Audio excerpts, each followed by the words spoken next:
¿Qué tal? Enhorabuena para todas y todos. Seguramente han escuchado hablar de epilepsia, aneurismas, espina bífida, trastornos del movimiento, demencias, accidente cerebrovascular, tumores cerebrales, esclerosis múltiple, dolor de cabeza, enfermedades neuromusculares, tumores en los nervios periféricos, parálisis, dolor neuropático, trastornos del sueño, trastornos del habla y muchas otras afecciones del cerebro. Todo esto lo trata un neurólogo. Hoy vamos a tocar dos de estos temas y es que tenemos la suerte de tener en nuestro estudio a un gran experto. Es una persona que yo admiro mucho, es el doctor Yuri Carmona Saravia, un reconocido neurocirujano mexicano que además estudió medicina en Cuba, es reconocido y respetado. Con eso le doy la bienvenida, doctor Yuri, para hablar de todos estos temas que nos han pedido muchísimo a través de las redes sociales. Y quiero empezar preguntándole, ¿qué es un traumatismo cráneoencefálico? Un traumatismo cráneoencefálico es la lesión, el cambio de energía dinámico producto de un evento traumático a nivel del cráneo y las estructuras que lo involucran, internas y externas. Eso es la definición técnica.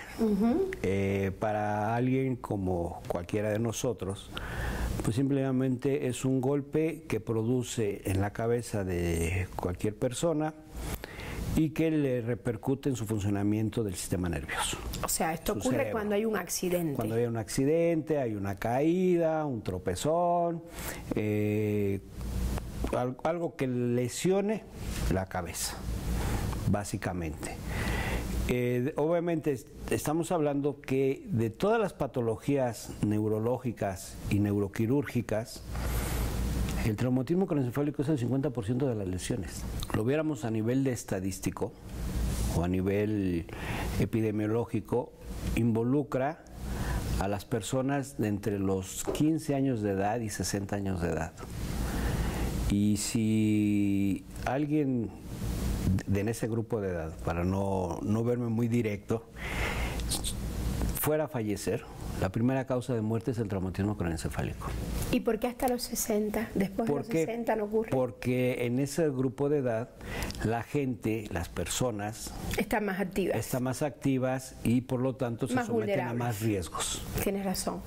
Son los que trabajan, son los que se andan en los vehículos, son los que suben, son los que a veces por el tipo de profesión se arriesgan más porque dando en un andamio me subo a una escalera, etcétera. Entonces, esa población, que es la socialmente útil, que es la población que más trabaja, pues también es la que se somete a más riesgos. Y si ellos fueran a sufrir, a la diferencia de los otros dos picos de la población, que son los pediátricos por un lado y por otro lado los adultos mayores, las enfermedades heredodegenerativas aquí todavía no causan grandes estragos. Puede ser que más adelante sí se vean, y en algunos sí se ve, pero como causa de muerte directa, el traumatismo craneoencefálico es la número 1. Después ya está dentro de las primeras 5 y viene dentro de las primeras causas de muerte en esos grupos. Ya si vamos cerrando las edades, los grupos poblacionales, pues sí ya va cambiando, ¿no? Pero de forma masiva, entonces sí es algo que es importante conocer, saber. ¿Cómo se diagnostica este trastorno? Primero, por lo primero, ¿no? Por el antecedente del mismo trauma. Caída, golpe directo, lesión por arma de fuego, por algún objeto contundente, o sea, el antecedente del trauma. Los mecanismos de lesión pueden ser muy diversos, muy variados, pero el antecedente está. Y segundo, yo puedo tener, ahorita me estoy acordando de uno de mis maestros allá en La Habana, el doctor Ramiro Pereira. ¿Qué decía?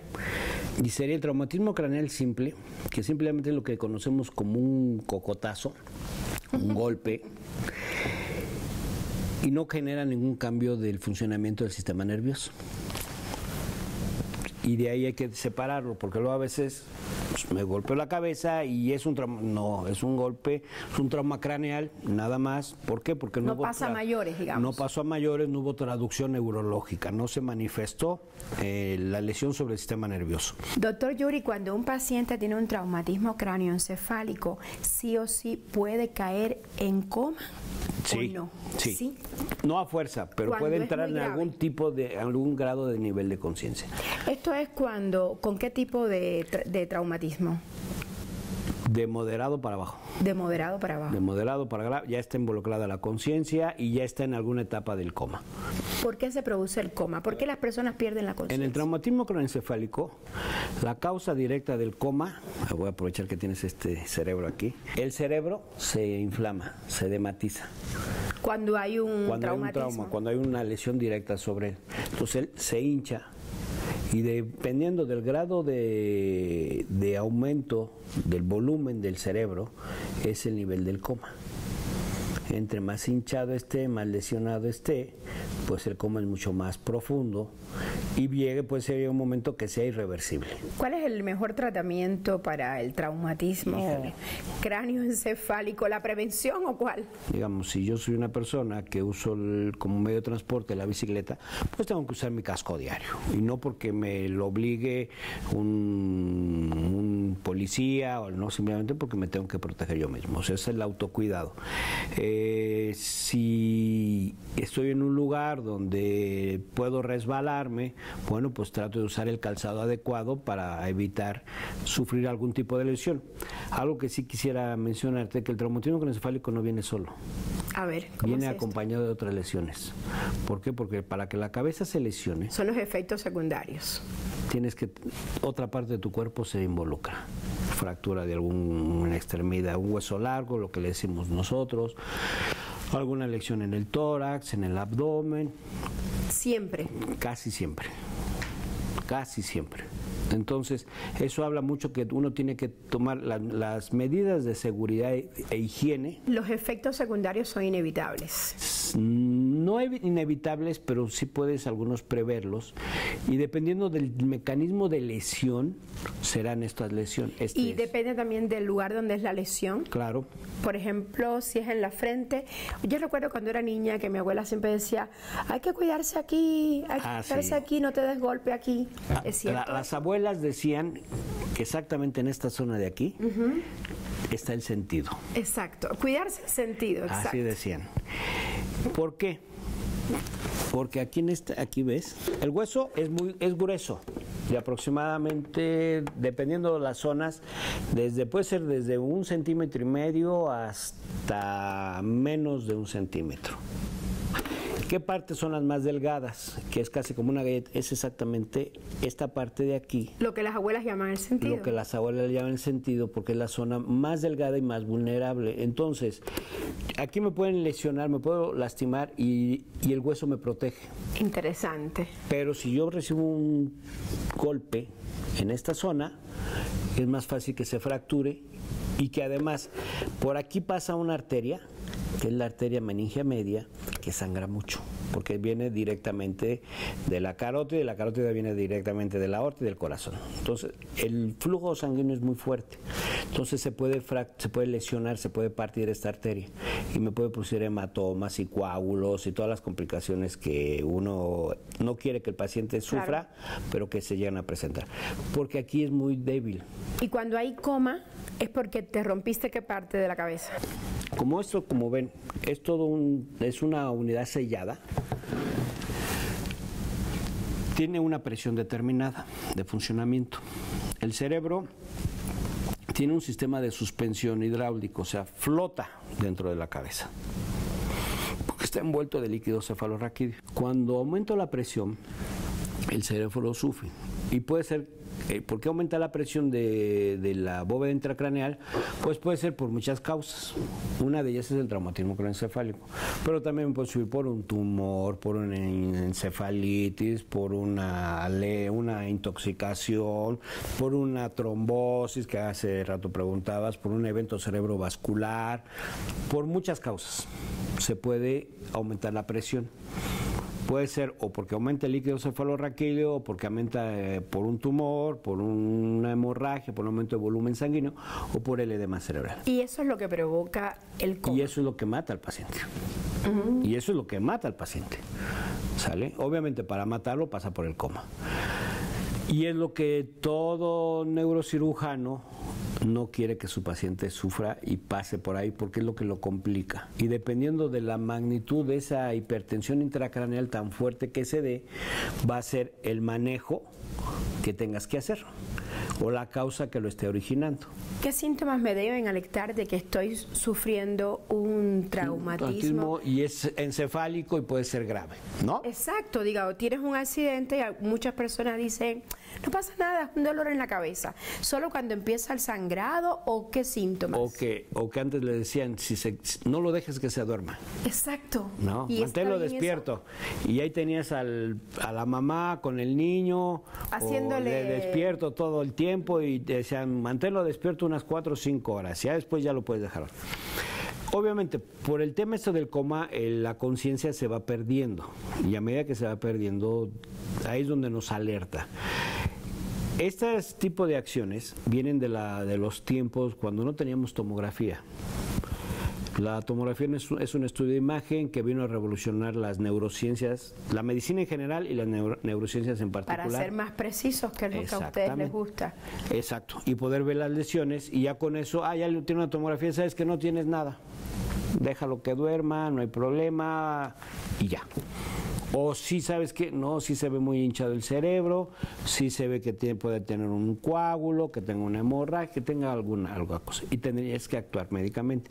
Entonces, ¿qué es lo primero que dice? Tengo un paciente que se golpeó la cabeza, lo primero que hay que ver es si perdió o no perdió la conciencia. Es el primer síntoma que hay que vigilar.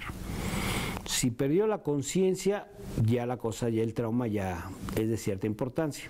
Si pierde la conciencia, entonces ahí sí, de entrada, checo cuánto tiempo la perdió y ya en ese momento estoy pensando en llevarlo a alguna unidad, a la unidad de urgencia más próxima, más cercana. No tengo que llevar la fuerza con el neurocirujano, pero sí con un médico, para que lo revise, lo examine y pueda actuar en consecuencia. Con esta precisión, doctor Yuri Carmona, le propongo hacer una breve pausa. Atentos para continuar hablando de temas neurológicos con el doctor Yuri Carmona Saravia. Ya volvemos.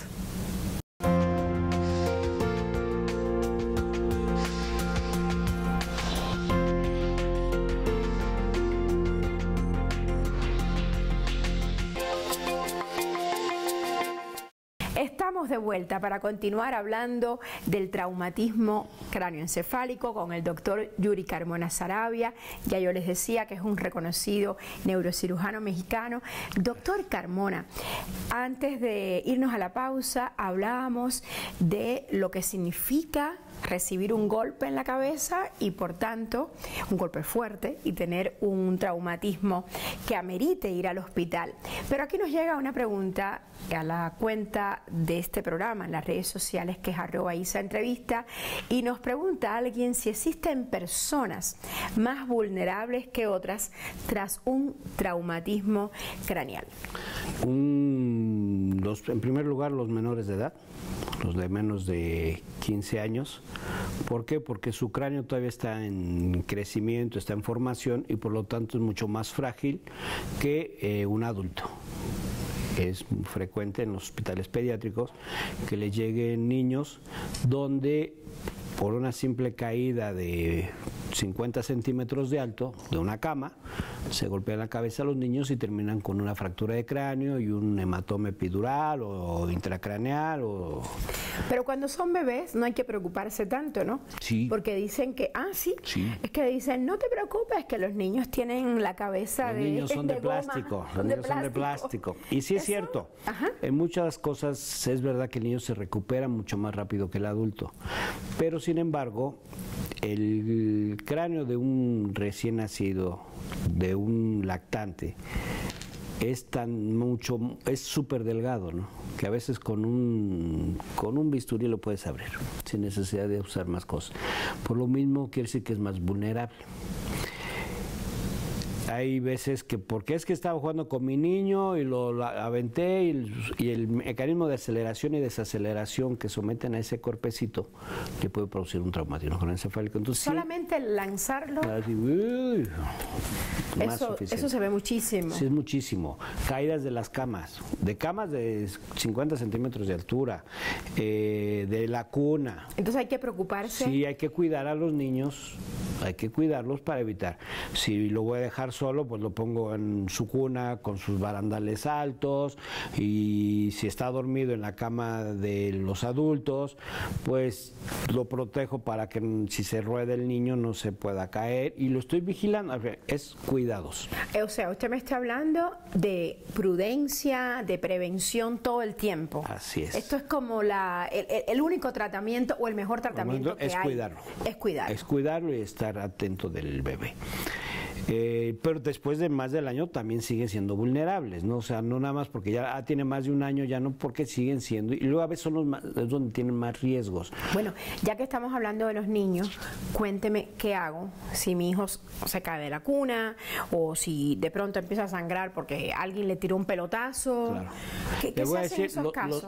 Los pediatras, cuando van estos pacientitos a las unidades de urgencias, hay algo que ellos dicen, le dan los signos de alerta, que son los signos que deben de cuidar los responsables de ese niño, la mamá. No digo la mamá nada más, porque a veces no es nada más responsabilidad de las madres, claro, sino no chaquemos el a las papá, el hermano, no sé, toda la familia que cuidan a ese niño, deben de cuidar. Primero, si pierde o no pierde la conciencia. Segundo, si presenta vómitos, y en particular vómitos espontáneos. ¿Qué quiere decir un vómito espontáneo? A eso voy. Antes los libros de medicina dicen vómito en proyectil. El vómito en proyectil como tal es difícil de verlo, pero si yo te digo es un vómito espontáneo, que el niño estaba normal y de pronto vomita sin náuseas, sin nada, eso es un signo de alerta. Igualmente hay que cuidar, oye, empezó a convulsionarse o pierde la conciencia y convulsiona, me lo llevo rápido. Lo veo muy somnoliento, con mucho sueño, lo llevo a urgencias. Entonces es cierto que si el niño se cae de la cuna o le da un golpe, hay que evitar que se duerma. Más que se duerma, sino más bien vigílalo. Si yo lo noto que el niño se cayó de la cuna y empieza a estar muy dormido y lo trato de despertar y no se despierta, y lo trato de mantener despierto y no lo puedo mantener despierto, porque correr al hospital. Correr al hospital, y en ese momento ya lo verán. Si requiere algún estudio se lo van a tomar, si no, pero ya por lo menos lo van a revisar los médicos de urgencia, los médicos pediatras, que es en este caso, y ya podrán tomar las acciones correspondientes. Pero sí es importante hacerlo, porque aunque no son la población, como decíamos, mayor de riesgo, pero sí son muy vulnerables. Y después tenemos población de los adultos mayores, que aquí sí es un tanto complicado.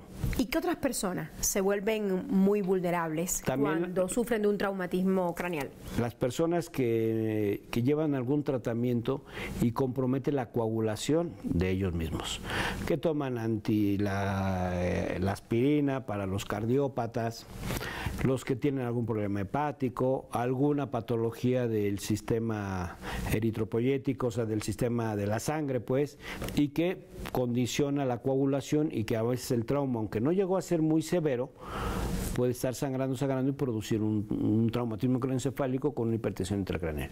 Entonces esa es la población que también es muy vulnerable a un traumatismo craneoencefálico.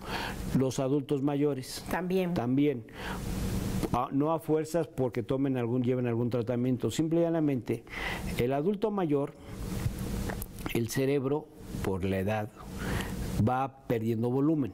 Es normal, eso nos va a suceder o nos sucede a todos. Claro. Unos lo tenemos más que otros, ¿no? Inevitable. Entonces, el cerebro se va desgastando, no es el desgaste de la vida. Por ese mismo desgaste, las venas, las arterias, principalmente las venas puente, quedan muy estiradas. Y entonces a veces un sacudidón de cabeza no llega a ser un trauma, pero sí suficiente para romper estas venas y que tenga un sangrado muy pequeño, pero está sangrando, va sangrando, sangrando, y se vuelve un hematoma sudural crónico. Y eso es gravísimo. Y eso es grave para el paciente y es una complicación del traumatismo craneoencefálico. ¿Qué hacer si de pronto una persona se golpea duramente la cabeza y empieza a vomitar? Irse a urgencias.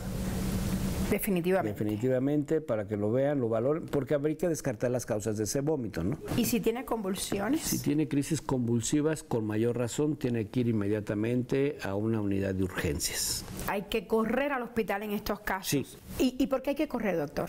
Porque tenemos una ventana de oro neurológica que es de aproximadamente 2 horas. Y en esas 2 horas tienes para poder decidir el paciente cómo puede, inclusive cómo pueda quedar después de que todo lo que le hagas. No sé si has sabido de casos que llegan a urgencias después de que los pasearon por no sé cuántos hospitales, por 1000 causas, y cuando llegan al servicio de neurocirugía le dicen, y ya no le podemos hacer nada. Entonces hay que, en estos casos... Ya se perdió la ventana de oportunidad, ya se cerró y ya no hay. Cuando se produce un accidente cráneoencefálico, lo que hay que hacer es ir a un hospital. Inmediatamente. Busquen la unidad de urgencias y esta a su vez los pueda canalizar a un hospital que cuente con el servicio de neurocirugía.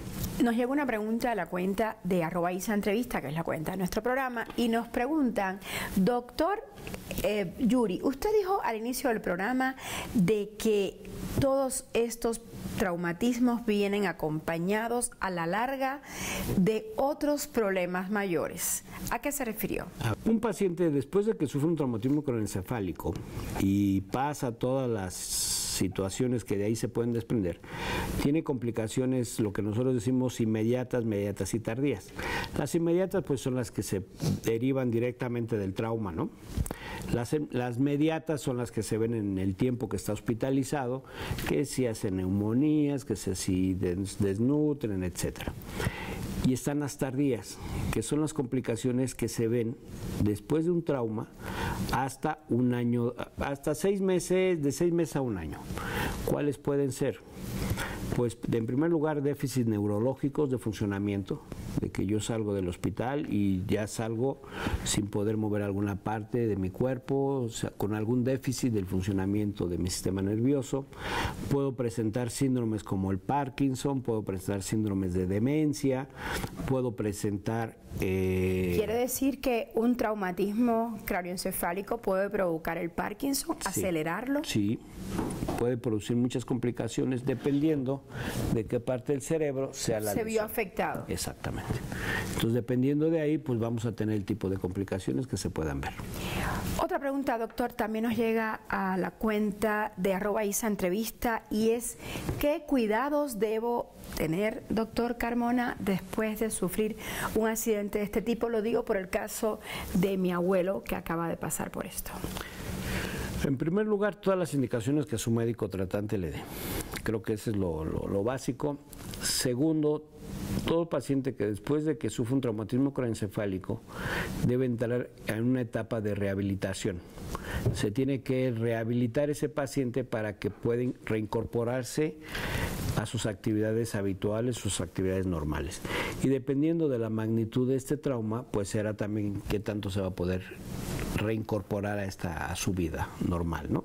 Entonces, lo primero que tengo que hacer es todo lo que mi médico me indique. 2, tengo que continuar con mi rehabilitación y obviamente y hacer una reincorporación a sus actividades poco a poco, de forma progresiva, exactamente, para que pueda hacer todo lo que hacía antes del trauma. O sea, que sí es posible volver a la rutina anterior, sí, después de un trauma tan fuerte, sí, como sí se puede hacer. El del cráneo. Sí, siempre y cuando no haya lesiones residuales o complicaciones, que es lo que estamos hablando, ¿no? Gracias, doctor Yuri Carmona, por estar hoy con nosotros. Gracias. Muchas gracias. Y bueno, gracias a ustedes también, a nuestra audiencia, por estar pendiente y enviar preguntas para nuestro programa de entrevista especial de Guía tu Cuerpo. Yo le digo, cuídese mucho y ámese más. Espero haya tenido un grandioso día. Hasta la próxima.